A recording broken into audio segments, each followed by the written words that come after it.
Eh, en una entrevista esclarecedora, que es la que buscamos hacer en Digestión, he logrado, después de un arduo tiempo de producción, conseguir una entrevista con un periodista que nos va a contar la justa, primero porque está en los medios, después porque está en la empresa, y en parte de tener esa combinación, tiene la suerte de entrevistar a los uno, de la política, de la economía, porque está en radios importantes y en medios importantes, así que como conozco su honestidad profesional, me atreví a pedirle que nos cuente un panorama de lo que se nos viene por la famosa elección de Buenos Aires, que uno estando en Córdoba dice, y a mí que me interesa, pero todo indica que si lo de septiembre no sale como plantea el gobierno, esto se puede complicar.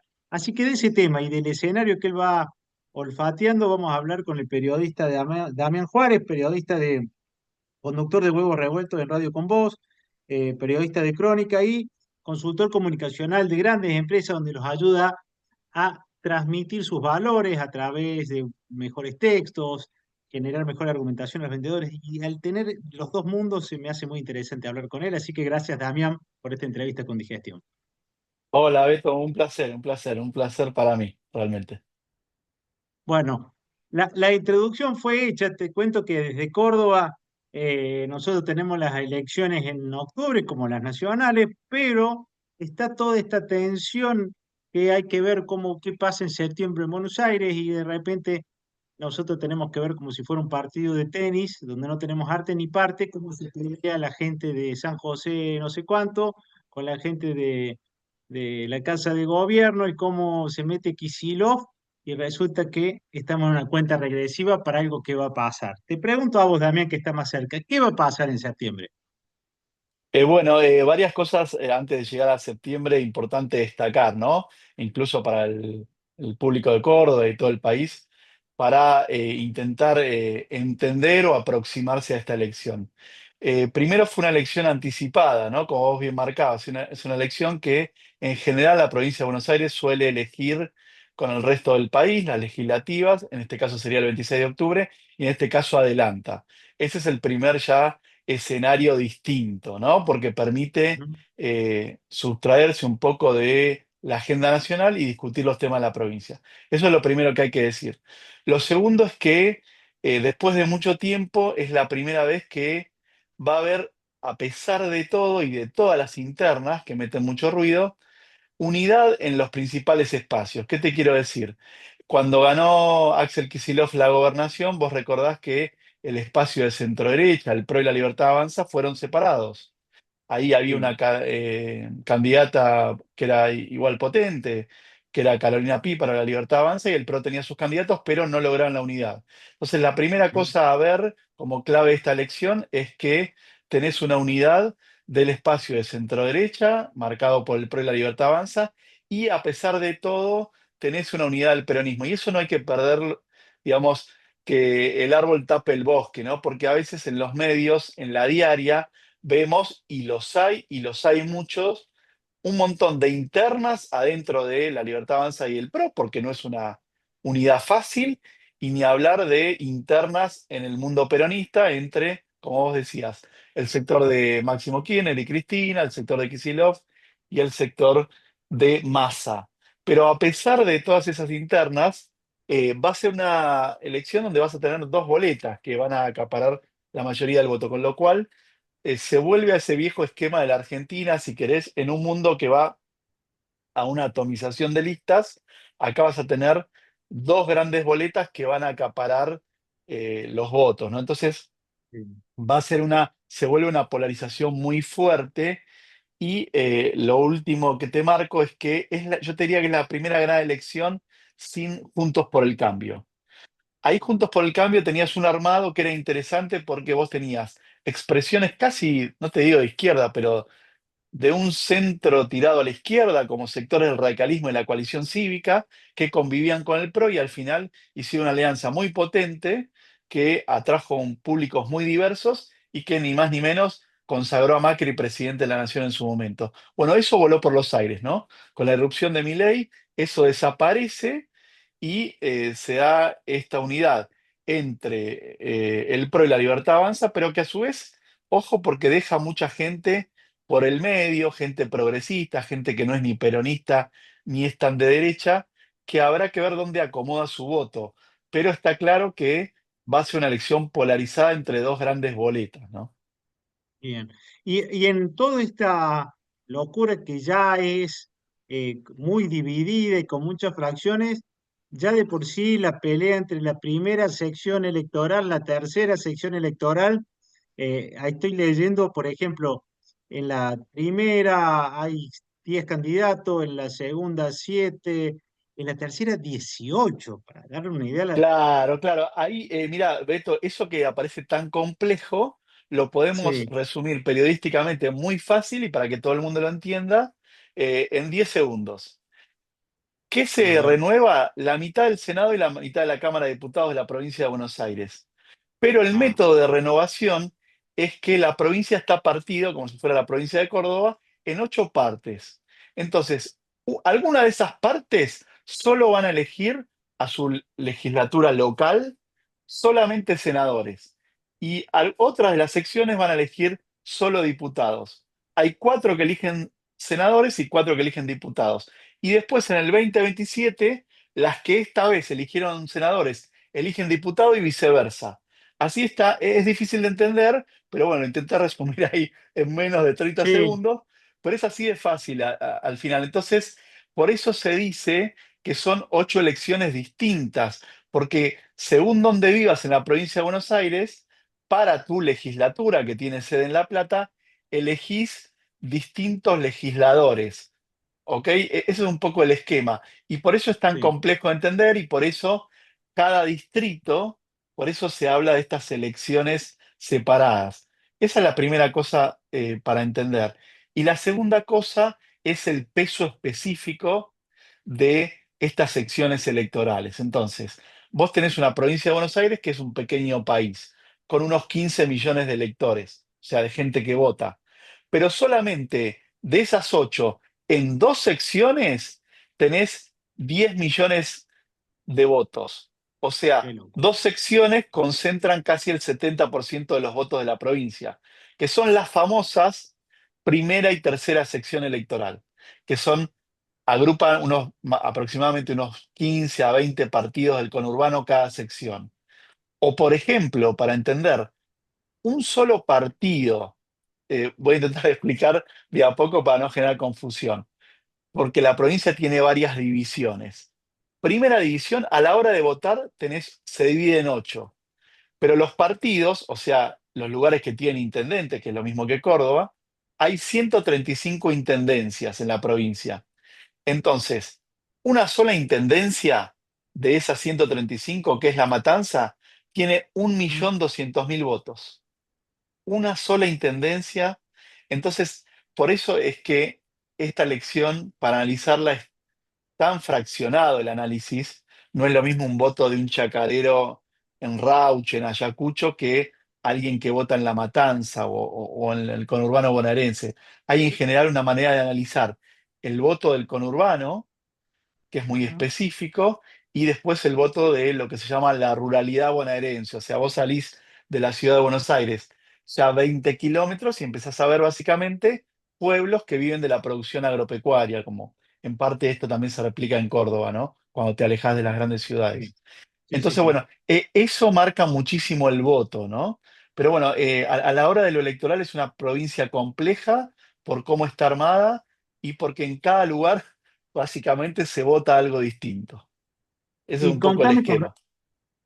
¿cómo hace la Libertad Avanza con tan poca estructura para tener capilaridad en un terreno tan vasto? Porque imagino, alguna vez uno lo escuchaba a Moreno que decía que el puntero hacía lo que por ahí no podía, no terminaba de hacer el líder político, entonces generaba cierto tipo de fidelidades, pero en la Libertad Avanza ha podido generar este nivel de capilaridad para estar inserto en tanto terreno y con tanta gente.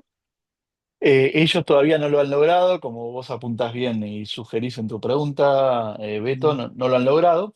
Y por eso también la alianza con el PRO a ellos le da de algún modo una estructura de una agrupación política que ya viene trabajando. Recordemos que el PRO fue gobierno en la provincia de Buenos Aires con María Eugenia Vidal, Claro, ya viene trabajando en la provincia hace unos 20 años. Entonces, tiene sobre todo esa estructura, vos lo sintetizabas en esta figura del puntero, pero básicamente el PRO le aporta fiscalización, como también se le aportó a Javier Milei cuando Milei resultó electo presidente, que fue muy importante cuando el PRO fiscalizó para, eh, para la Libertad Avanza en la elección presidencial. Y bueno, y por eso también es importante la figura de Cristian Ritondo, que es el hombre del PRO que un poco tiene el armado en la provincia de Buenos Aires y que tiene detrás de él toda esta estructura de fiscalización, que el PRO sí la tiene aceitada, y como vos decís, la Libertad Avanza o no. Eso desde la estructura, y después desde el discurso la van a hacer muy fácil. Van a decir, esta es la lista de Milei.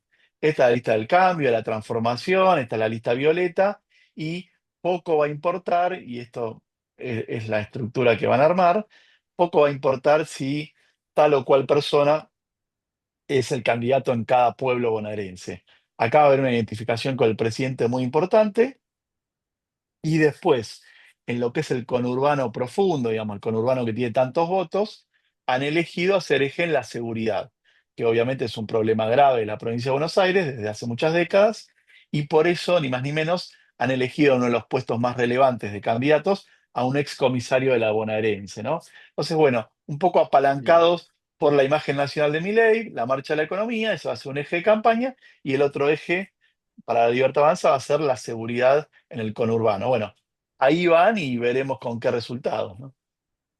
Estamos hablando con el periodista Damián Juárez, periodista en Radio Con Voz, Crónica y especialista en comunicación organizacional, y, y- y tratando de entender lo que va a pasar en septiembre. Entonces, con esta estrategia de la libertad avanza, nacionaliza naturalmente. De ahí se explica que dependiendo cómo va en septiembre, es lo que puede tener repercusión económica el resultado.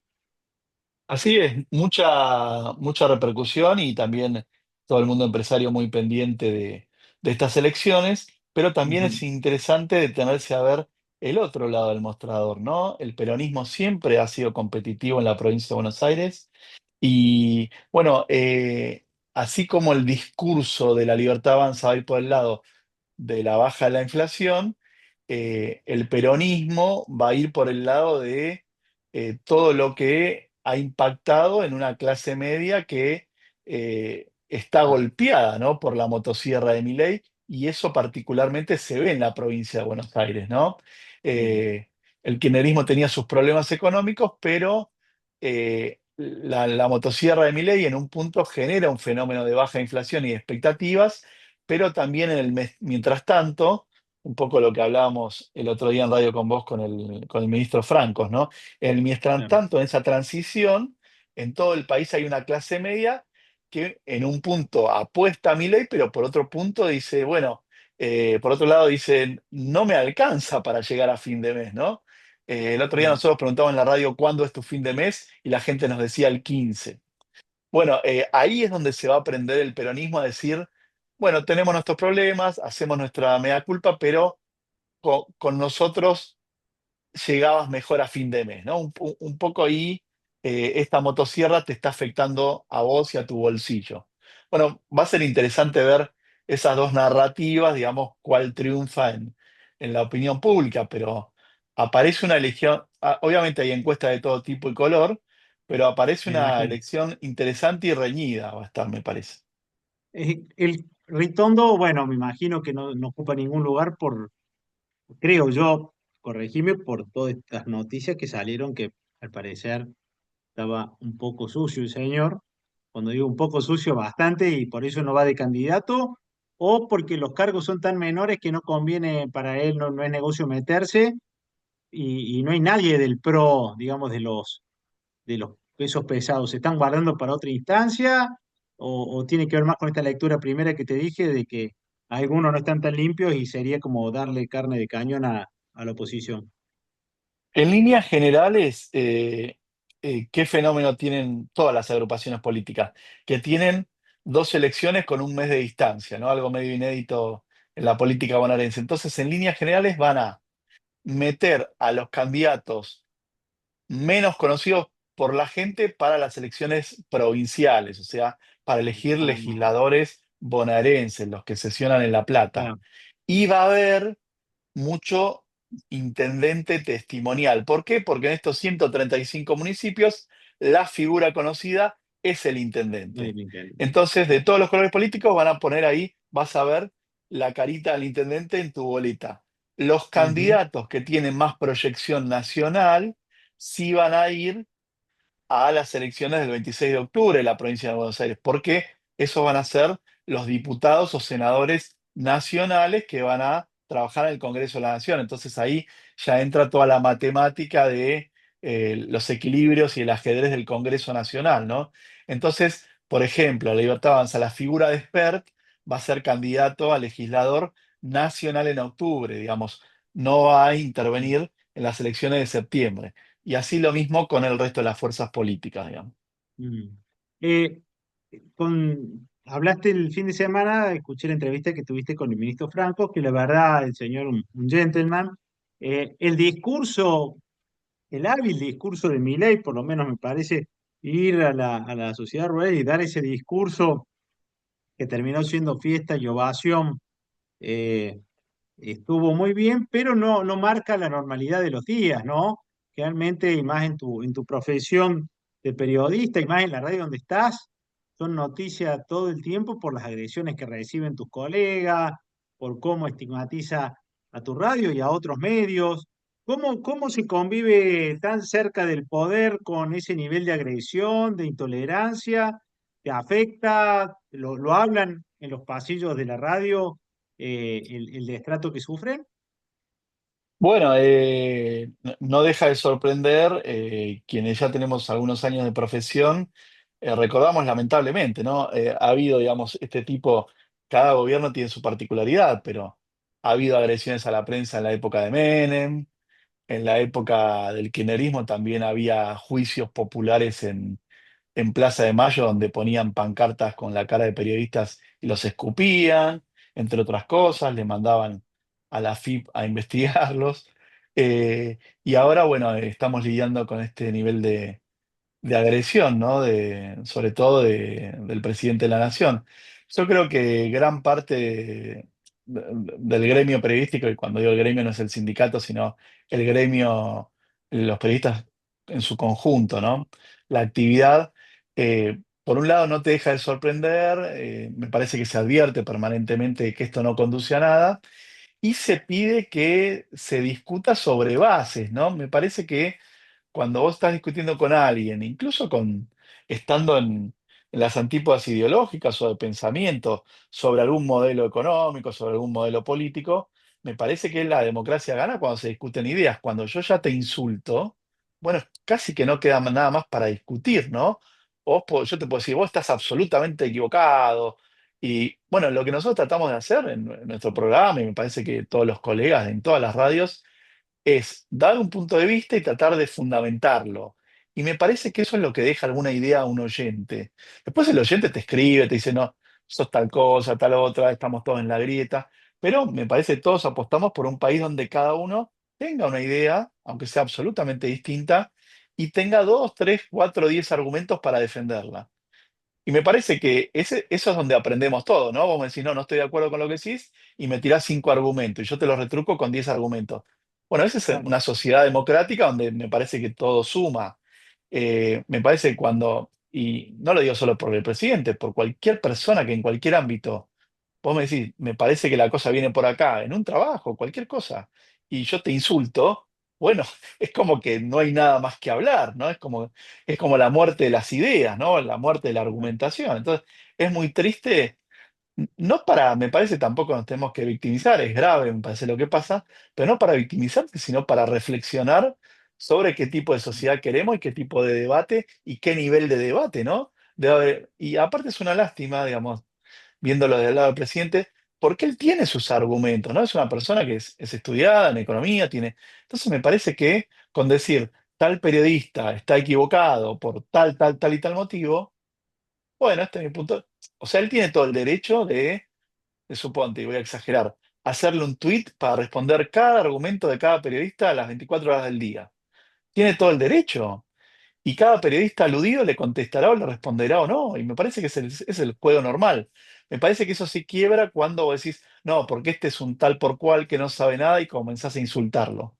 Y bueno, todo lo que dijiste de argumento, que podés tener razón incluso. El presidente, ojo que cuando le discute a algunos periodistas, puede llegar a tener razón, yo no digo que no. El tema es que cuando vos insultás, me parece que todo lo que diste va- válido de tu argumentario se cae a pedazos, porque te quedás con el insulto, ¿no? ¿Karina Milei es igual? ¿Te ha tocado entrevistarla o Mira, algo? ella no ha dado entrevistas, con lo cual Claro. no sé qué decirte. Tengo entendido que ella no ha dado entrevistas ni con nosotros ni con ningún colega. No sé si No, con no, algunos colegas hablarán off no the has record, tenido la pero suerte de cruzártela en un off ni en nada de eso.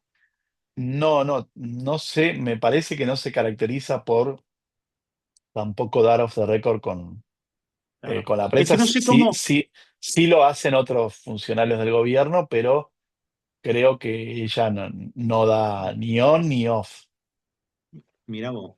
No, no, porque no sé cómo hace el armado. Vos sabés que, ¿cómo será el enigma de que te llama, vos siendo puntero de la tercera sección o de la segunda, y te llama Karina Milei y te dice, bueno, vamos a cerrar con vos, o ella no habla y manda a otros a Bueno, hablar? ahí, claro, en cada distrito tiene armadores, ¿no? Ahí todo el grupo de los sobrinos, etcétera, del expresidente Menem, tienen un rol en ese armado, sobre No. todo el Ule Menem, Martín Menem también. En la provincia de Buenos Aires está Sebastián Pareja, y en cada Ah, distrito el hay algún. famoso Sebastián Pareja.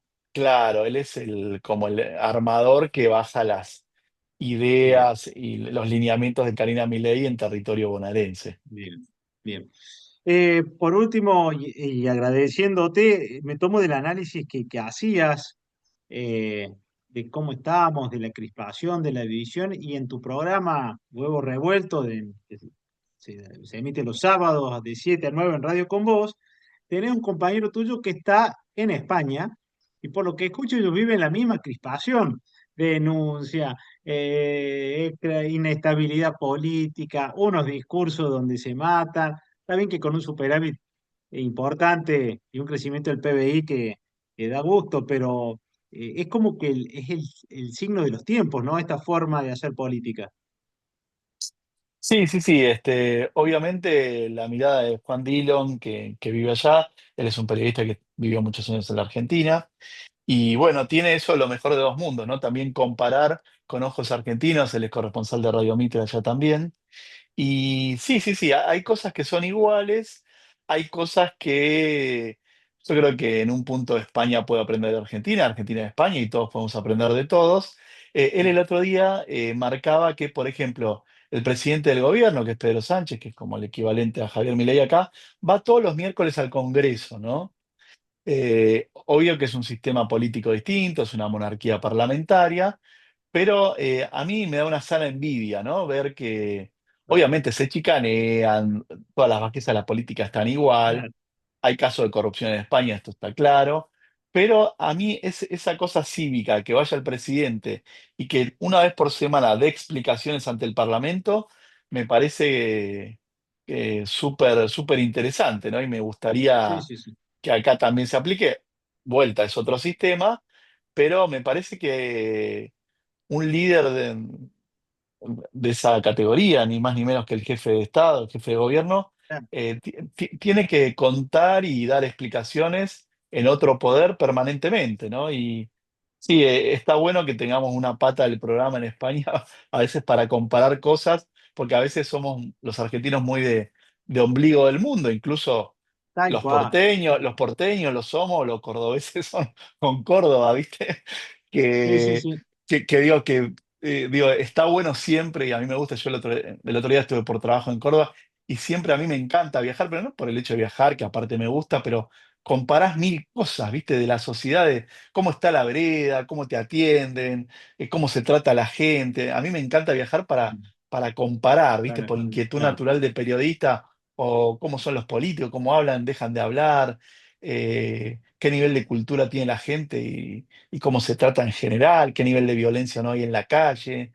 Y está bueno siempre comparar la sociedad donde uno vive, incluso con otra provincia, como te digo, con otro Ujú. país, para ver lo bueno o lo malo que tiene cada sociedad, ¿no? Por último, y como pregunta netamente de interés local, Schiaretti estaba muy callado y de repente aparece en Buenos Aires con Manes queriendo, no sé, generar un espacio político, revertir. ¿Te imaginás que va a ser una buena elección? Qué se sondea?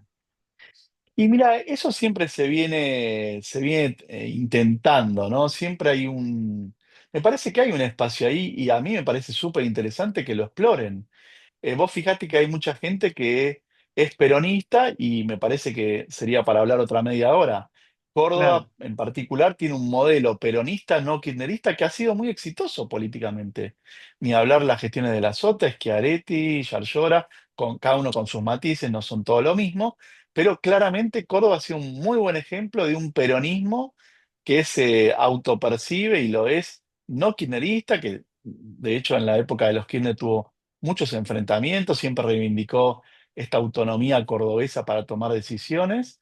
Y bueno, me parece que está bueno que intenten, y siempre lo han intentado con distintos socios, exportar, entre comillas, ese modelo al resto del país, a otras provincias o incluso a nivel nacional, ¿no? Como ahora es. Me parece bien del lado de Schiaretti. bien, Hay que ver cómo le va. Yo la veo muy, como te decía antes, muy polarizada la muy elección, polarizado. pero me parece que hay un público que está sin representación.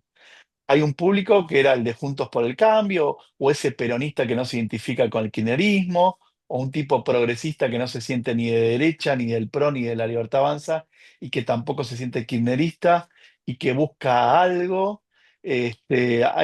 Viste, como dicen en Estados Unidos, viste que en Estados Unidos se vota en 50 estados, pero que hay 7 que son los que al final vuelcan en cada elección, que son los estados que cambian. Y bueno, y Sí, ahí la gente que va votando una cosa u otra. Yo creo que en Argentina pasa igual, ¿no? Y ahora hay una parte que, suponte, te lo voy a poner en números, un 20 y pico por ciento será hiperkirchnerista y un 30% será de Milei.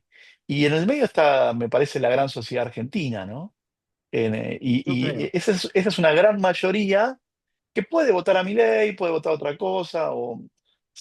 Por ejemplo, acá tenemos el caso de Leandro Santoro, un candidato en la ciudad de Buenos Aires que ha caído bien, qué sé yo, que no parece ser como ultra kirchnerista ni ultra camporista, y le ha ido muy bien, ¿no? En la última elección acá porteña que ganó Adorni.